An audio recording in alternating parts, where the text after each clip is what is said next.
Hey guys.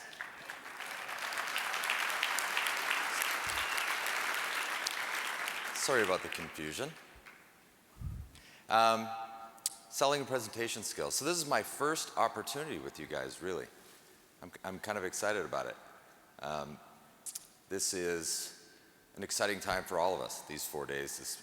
I'm truly grateful for what we're all going through together. And I've been looking forward to level 2 of the pyramid and talking to you about it. I'm very passionate about selling and presentation skills. So let's try and get started. All right then, I believe I'm being hazed one more time. Guys?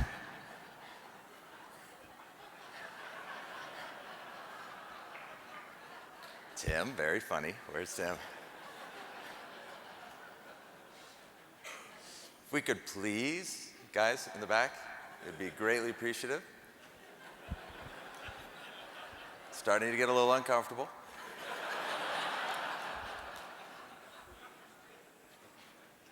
Okay, so I want you to think of something.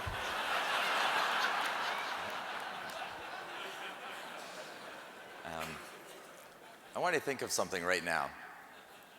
I would like you to analyze something right now within yourselves.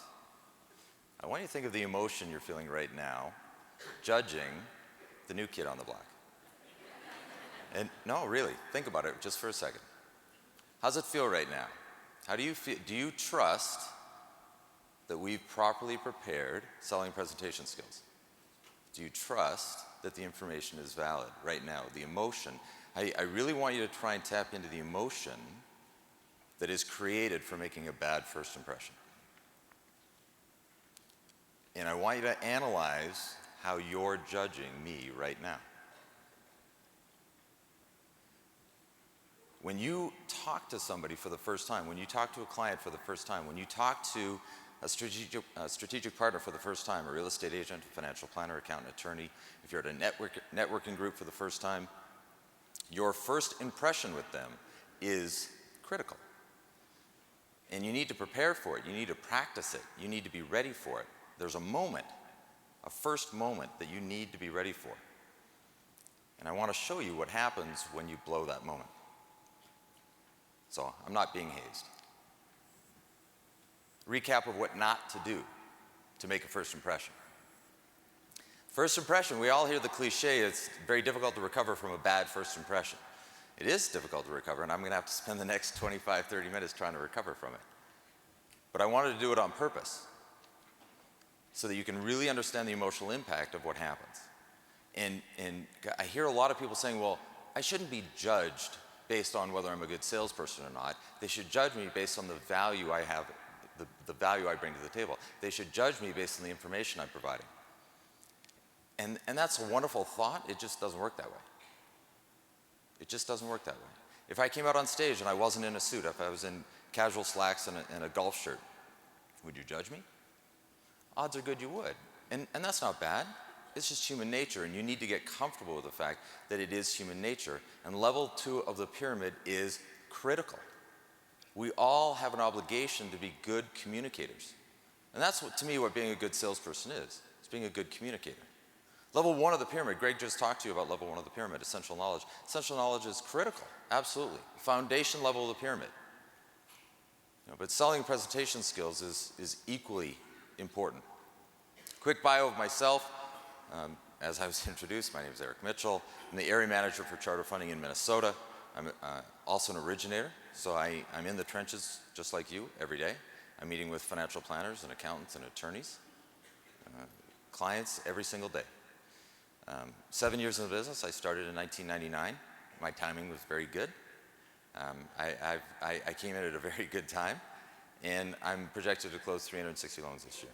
And that's personal production, not company-wide. I mean, that's just Eric Mitchell loans. Okay. And I'm also a coach and trainer for the Mortgage Bankers Association and the Brokers Association of Minnesota. I have a passion for teaching, but not just teaching for the sake of teaching. I really want our industry to self-regulate itself. I'm watching what's happening with legislation in our industry, and it's tough. We shouldn't need it. We should all take that responsibility upon ourselves, and that's part of what I'm trying to do in Minnesota. So I want to try and dispel a myth. I hear a lot of people talking about, well, that person's a natural-born salesperson. Yeah, there's no such thing. There's no such thing as a natural-born salesperson. I really need you to grasp onto that. So people that can play a musical instrument, raise your hand if you can play a musical instrument. Okay, people who can't play a musical instrument, you know, like me, I have a lot of respect for people that can. And those of you that can play a musical instrument, think about if somebody came to you and said, wow, you're just a natural-born musician. How would that feel? Did you have to practice? A little or a lot? Yeah, it takes a lot of discipline to become a good musician. A lot of discipline for a lot of years. So why would anybody perceive that selling is any different? It takes a lot of practice. There are sequences that you have to learn. There are patterns that you have to learn. And you can learn it. Anybody can learn it if you choose to learn how to be a good salesperson. Salespeople are not born. They are made. We learn how to do this for a living. So level 2 of the pyramid. I try and break it down, and Lone Toolbox tries to break it down into 4 sections. Okay, so these are the 4 sections. Developing your unique selling proposition, a USP. By the way, a USP cannot have the word service or rate in your USP. So if your unique selling proposition is, I have great service, everybody says that, therefore it can't be unique. Does that make sense? Okay, so then phone selling, presentation skills, face-to-face selling and presentation skills, and collateral presentation materials. How are you selling yourself using collateral? Those are the 4 sections you really need to practice on that you'll see in your business plan tomorrow. So that's level 2. Now, if you look at those 2 levels of the pyramid, essential knowledge and selling presentation skills, think of it like an office building where the bottom level is holding everything else up. So it's got to be the strongest. And then the second level is the second strongest. But those 2 levels are absolutely tied to each other. Absolutely. Essential knowledge is great. You could be the smartest person in the world, but if you can't communicate it effectively, it doesn't mean anything. And if you're a great salesperson, but you don't know what you're talking about, you have the same problem. So that's the reality check. You know, all the essential knowledge in the world means nothing if you can't communicate in a way that influences action. And guess what? All the sales skills in the world don't mean anything if you don't know what you're talking about. I'm a big believer in that. I hear a lot of loan officers who are good salespeople. They used to be in some sort of sales profession, so they think that this is just a sales gig. And they go out and they try and sell themselves all the time, but they don't have the essential knowledge component, and they just sound silly. Or they overpromise and underdeliver, and they implode one or the other. These 2 levels of the pyramid are critical to each other. So what do we think the number 1 obstacle of being a good salesperson is? You guys remember Herb Tarlick from WKRP? That's what I think of when I see that. Jean, the lady at the Lone Toolbox who comes up with the slides, she's very creative. Thank you, Jean, for that picture. So that's for me, when I talk to people about being a good salesperson, that typically is the photograph that is conjured in their minds. You know, if I become a good salesperson, that means my job is to coerce people or convince people to do something that may or may not be in their best interest. That's what selling is. There's a perception because, you know, I walked in some car dealership and the car salesman tried to sell me a car without asking me questions. So therefore, selling is talking. Right? So we have this obstacle in our brains of I don't want to learn how to coerce people. I don't want to learn, so I don't want to, your brain shuts off and say, I don't want to learn to be a good salesperson. But that's not what being a salesperson is. That's not what a good salesperson is. So let's learn how to get around this obstacle. People buy for their own reasons, not yours. A really, truly good salesperson is somebody that asks good questions. Really good questions. Not, I mean, we all have an obligation to ask, you know, name, address, social security number, work history, etc. Okay, but those are things that go on a 1003. I'm talking about personal questions. I'm talking about we're controlling the largest financial transaction in someone's life. It is personal. To me, it's personal. You know, I need to know how many kids they have. Not just now, how many they're planning on having. Because if I've got a client with 2 kids and they're buying a 3-bedroom house, but they're planning on having 2 more, what's going to happen to that house? They're going to outgrow it. So I have an obligation to find that out so that I can give them advice. Real advice that means something. You know, and how many loan officers are comfortable asking a husband or wife with 2 kids, are you planning on having more children? Wow, that's a personal question. It is a personal question, and it needs to be asked. It needs to be asked. I know that's a big leap for a lot of people, but if you don't ask that, are you really creating value, or are you just selling now? Are you just trying to get the deal? Are you just trying to get the commission? Are you just trying to close the deal? Because that's a new realtor that referred you the client, and you're trying to make it go smooth. You know, a good salesperson to me is a good communicator of value, the ability to ask good questions. Myth number 2, taking applications with clients does not create rapport. Does not create rapport. Who here had a sales manager when you came into the business taught you the best moment, the cutting moment for you and a client is that first impression over the phone, taking the application, and that's the time to create rapport with the client? Who had a sales manager that taught them that? Really, just a few of us? That's how I was taught. Okay, hold on, I need to assess. How many of you take loan applications in person? Raise your hands. Wow, big number. Okay, and how many of you take loan applications over the phone? Raise your hand. More, almost equal. Okay, I'm going to challenge you and say both of those methods are challenging. They both have flaws.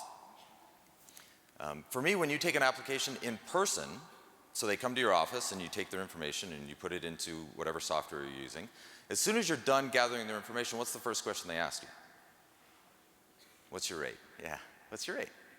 Wait a second, I haven't pulled credit, I haven't done research on programs, I haven't done all these things, so can you quote a rate at that moment? No.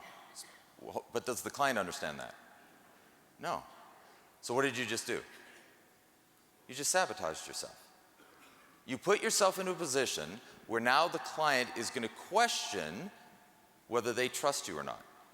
Are you hiding something? Why are you not quoting me a rate? I just gave you all of my information. Quote me a rate. That's how this works. In their mind, that's how it works. In our mind, obviously, we have to do a bit more work. Okay, so if you do it over the phone, right? How long does it take to take a phone application? 30 minutes? 40 minutes? You can type faster than that, but realistically, we all like to talk and create rapport with the clients. In my opinion, it's about a 30-minute conversation. At the end of the 30-minute conversation over the phone, same question, what's your rate?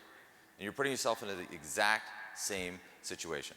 And I'm looking at that and I'm analyzing that a few years ago, and I'm saying, well, there's got to be a better way. You know, so my first attempt was, well, I'll just send clients to the internet, to my website, and I'll let them download their information. Anybody ever try that? A few of you? How's it work? Yeah, not so good. I couldn't get the clients to actually do it. You know, they say yes, and then a day or two goes by and they haven't downloaded their information yet, so then I got to call them back and try and get them motivated, and by that time they found out that their cousin was a loan officer, and I lost the deal, right? So that didn't work for me either. So okay, so if I take it over the phone, I get rate shopped. If I do it in person, I get rate shopped. If I do it over the internet, they don't put in the information. So, you know, those are our only 3 choices, therefore I'm just going to have to do the lesser of the evils. But are they our only 3 choices, or might there be a better way? Tony Robbins has a saying. He says, I know you can't do that, but if you could, what would it look like? I know you can't. I know those are our only 3 choices, but if there was a 4th choice, what might it look like? So this is what I do. This is what my team does. We created a document called the Mortgage Concierge Application. It's a paper application. For me, it's a value-added way to take a 1003. It saves me and the client's time and energy, engages the clients, and it's a great tool for my strategic partners. It's a 16-page document. Now, 16 pages, only 6 of which are actually data entry. The rest is sales materials. And I'll show you what that looks like. Who was at the Mortgage Coach Summit? Can you raise your hand if you were at the Mortgage Coach Summit on Monday? Okay. You guys remember how I was introduced? In September, and I'm going to preface this. I just want to try and engage you and get your attention here for a second. In September, in one night, I took 106 loan applications. In one night. Can you do that by doing one-on-one applications in person or over the phone? No, you can't. Using this document, we just handed them out and took 106 loan applications in one night. In October, I repeated the process. In one night, I took 91 loan applications. Yeah, honest. You can ask my team. It's real. It can be done. So understanding this document, though, when you look at the four areas of selling presentation skills, this document for me has helped me cover all four. My real estate agents carry 5 or 6 of them in their briefcase. When they do an open house, there's 5 or 6 of them sitting in the kitchen door. When somebody walks in, Joe and Sally Smith walk in, and the agent is sitting in the model, and the agent says, hey, have you been pre-approved by anybody? And they say, no, I haven't. They're able to pull out a loan application and put it on the kitchen table right there. And it's done in a very consumer-friendly way. I'll try and show what it looks like. So this is what the application page looks like. Try and do a close-up here for you. So borrower information. So it's gathering a 1003 information, but in a consumer-friendly way, in an aesthetically pleasing way. I'm glad you can see that. So for me, if that client walks into the open house in a normal way, real estate agent hands them their business card, the client goes out to the car, what happens to the real estate agent's business card? It goes on the floor, goes in the garbage. We all have a very short attention span. You have to engage them right then and there. This gives my agents a tool to get the client's loan information right away, right there in the open house. Engages the client right now. Don't let them out of the open house. Get their information. This is also saved to the desktop of all of my strategic partners so that they're able to email it to any prospective client. My financial planners that I do business with have it on their desktop. So if they're meeting with a client, they can just print this out, hand it to the client, they fill it out, and it gets faxed to my office. Imagine walking in on a Monday morning at 8:30 and there being 4 loan applications sitting on your fax machine. Complete loan applications. That'd be pretty good, wouldn't it? Yeah.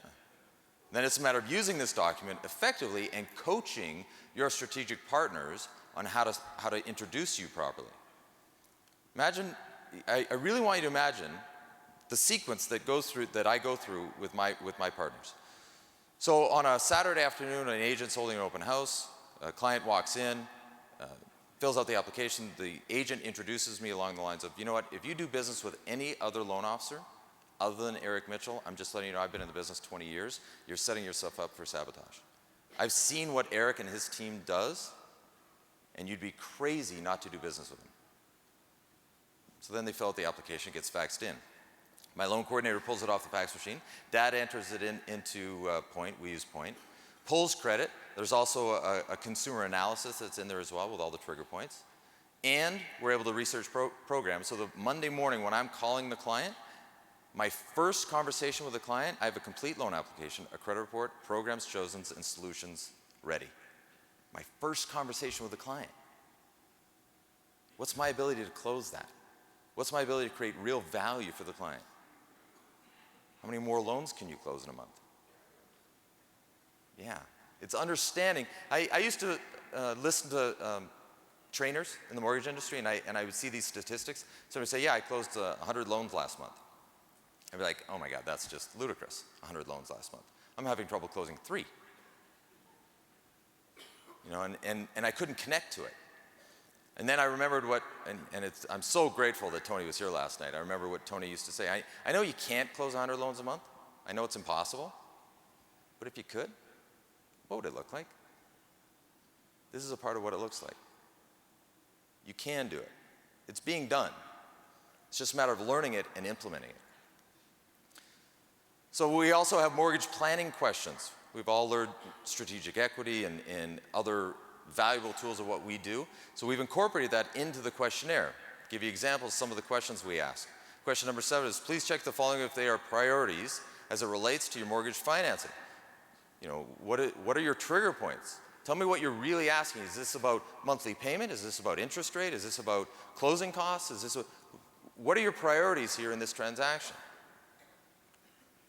So the client is telling me whether I should be presenting them with a no closing costs option, or should I be presenting them with interest only, or should I be presenting them with possibly a deferred interest or negative amortization loan, or should I be presenting them with a 15-year fixed? They're telling me right here. That's what that section is telling me. Question 14. Please rate your current level of satisfaction on the following areas on a scale of 1 to 10, 10 being best. So I'm asking them how happy are they with their current attorney, their current estate plan, their insurance agent, the financial advisor, and their accountant. So anybody, when we receive that, if there's a 7 or higher on any of those 5, what am I doing with that information? Yeah, I'm asking for the contact information. Wow, I found a great accountant. I found a great financial planner. I need to go for coffee with that person. Now, if they're really happy with their financial planner, are they going to be open to giving me their contact information so I can call them and go have coffee? Yeah, they're proud. Absolutely. And I just got an introduction to that financial planner from a trusted source based on an actual transaction that I can include them in. I can pull them into that transaction, and now they're going to experience my system, which allows me to then get more referrals from the financial planner to get more of their clients into our system. Okay, now what happens with anybody who's a 6 or less, or if it's blank? What am I doing? I'm referring to somebody I know, absolutely. Networking. If I see a 6 or less, or if it's blank, I have a very warm referral for one of my strategic partners. So I'm able to refer business to my strategic partners. So what might one of my unique selling propositions be to one of my strategic partners? Do business with me, and I will refer you business. Isn't that a trigger point for real estate agents?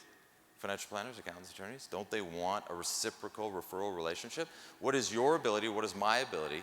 As a community, what is our ability to be able to do that? It's actually quite easy as long as you implement a system to do it. I pulled this right off of Mortgage Coach for those of you who recognize it, but I incorporated it. For those of you that get to know me, you'll learn that I don't really invent things. I just see things that I really like and then swipe and adapt. Yeah. So I've just, myself and my team, we've just gotten really good at that. So again, question number 19, I'm asking, are you comfortable with a 30-year fix? Are you comfortable with an intermediate arm? Are you comfortable with a monthly arm? Whatever box they check, if they check C, why would I talk to them about a 30-year fix? If they check A, why would I talk to them about a neg am arm? They're telling me what it is that they want to be sold. It's a layup. Question 27, who do you know that is thinking about buying or refinancing real estate? And then I give some examples. So what am I asking for here? A referral, right out of the gates. Right out of the gates, no better time. I'm also asking for a referral halfway through, about 3 different times. Asking for referrals at the closing, post-closing, constantly asking for referrals. But right out of the gates, do they know somebody who's renting? If you could find anybody at any income level, don't we all know somebody who's renting? So when I hear somebody say, I don't know anybody who needs your services, is it their fault or is it my fault? I just haven't asked the question properly. Instead of just asking the question, do you know anybody who could benefit from my services, give them examples. Trigger the brain for them to analyze. One of my favorite stories, I used to manage a loan officer a few years ago, and I was always talking about asking for referrals. And she was upset because she was a loan officer for 2 years, and her father was a CPA, and her father had never referred her anybody. And so she was upset by that. She was at a family dinner one night, and she finally said to her dad, Dad, have I upset you somehow? He said, what do you mean, sweetheart? It's like, well, I've been a loan officer for 2 years, and you've never referred me a client. You know what his response was? Yeah, you've never asked. I didn't know you needed one. That's her father. Right? So if you think your strategic partners know that you are needing referrals, her father didn't know. You have to ask all the time, all the time. You've been doing business with a real estate agent for 3 years, you still have to ask all the time. One of my favorite relationships is with a financial planner. When he and I get together once a month, it's specifically designed to give each other 6 or 7 names and phone numbers of people that absolutely need our services from each other. Right? We've been doing business for coming up on 2.5 years now. We meet once a month and reciprocate names every month. That's the goal of that meeting. So you can't ask for referrals enough, and it's most loan officers, even if you do ask for it, we ask in a very vague way. You have to get specific. We also include a new home profile in the application. So how many real estate agents get their clients to fill out a form that says what kind of house they're looking for? Very few, maybe 1% of real estate agents actually have their client fill out a form that says what kind of house they're looking for. I don't understand why they don't. I mean, if I was a real estate agent, that would be the first thing I'd get them to do is fill out a form, what kind of house are you looking for, how many bedrooms, etc. But they don't. So we put it in our application package so that I can get this information over to the real estate agent, so the real estate agent can set them up on an MLS email system every day. Whatever comes on the MLS that day, they get an email right away.